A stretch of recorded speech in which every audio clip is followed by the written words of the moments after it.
Баршаңызға қайырлы күн достар. Менің каналыма қош келдіңіздер. Қазақша контентімізді қолдап, каналыма тіркеліп, лайк басып, қоңыраушаны басып өтіңіздер. Бүгін сіздермен қазіргі таңда хит болып жатқан фисташковый пирогын пісіретін боламыз. Видеоның соңына шейін қарап, қызықты сәттерін жіберіп алмаңыздар. Ең бірінші пирогтың основасын жасап аламыз. Ол үшін бізге ұнымызға разрыхлитель қосып, комнатный температурада жылып тұрған сары майымызды қосып, крошка жасап аламыз. Бөлек ыдысқа жұмыртқа мен шекерді араластырып, крошкаға құйып, бірдей қамыр жасап аламыз. Екеуінің басын жақсылап біріктіріп, қамыр етіп илеп аламыз. Көп илеудің қажеті жоқ, майымыз еріп кетеді.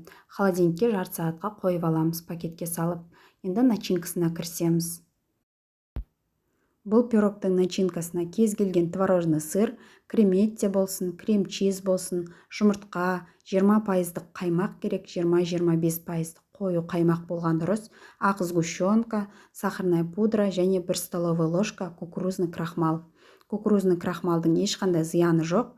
Картофельный крахмал қоссаңыздар да болады, бірақ картофельный крахмалдың сәл ғана дәмі шығып тұратын болады, ал кукурузнийдің дәмі нейтральный. Және осындай фисташковая паста қосасыздар, 1 столовая ложка. Начинканы блендермен немесе ручной миксермен араластырсаңыздар да болады. Машинкада араластыру міндетті емес. 180 градуста қызып тұрған пешімізге 20 минутқа пирогымызды пісіріп аламыз.